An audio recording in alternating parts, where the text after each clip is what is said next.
The old school creaked and groaned around me, a symphony of settling wood and whispering drafts. Everyone said it was just old age, but I knew better. I was the only one who could see him. The ghost. He wasn't scary, not really. More misunderstood. He was a wisp of translucent blue, always hovering near the library, his form flickering like a candle flame in a draft. He seemed sad, lonely.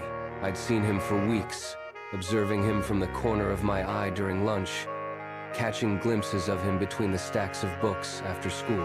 Nobody believed me, of course.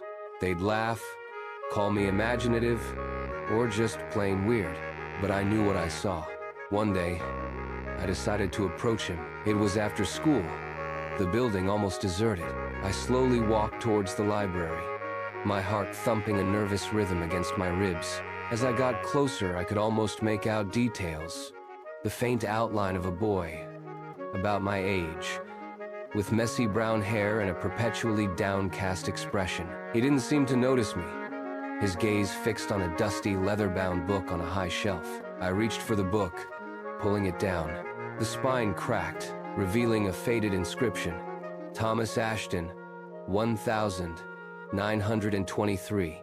A name, a date, a life cut short. I carefully opened the book. It was a journal, filled with elegant cursive script.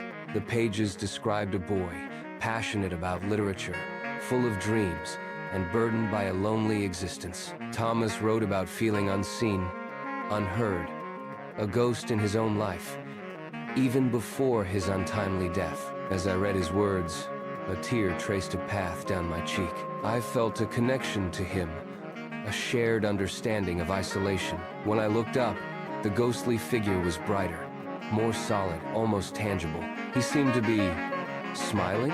The next day, I brought the journal to school. I showed it to my history teacher, Mrs.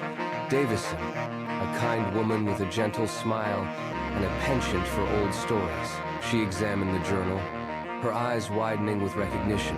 She knew about Thomas Ashton, a local legend, a boy who died in a tragic accident on school grounds many years ago. She explained that the school had conducted a thorough investigation into the matter, and the incident was quite mysterious. His death was never fully explained. The journal, she said, was presumed lost. I shared my experiences with Mrs. Davison, the strange sightings, the feeling of a presence. To my surprise, she didn't dismiss me.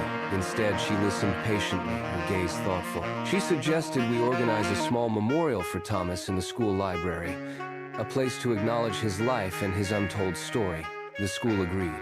We created a small display with the journal, some photos of the school from the 1920s, and a few flowers. Over the next few weeks, something extraordinary happened. The ghostly figure started to fade, becoming less distinct, less sad. He still lingered near the library, but he wasn't a wisp anymore. He seemed peaceful, almost content.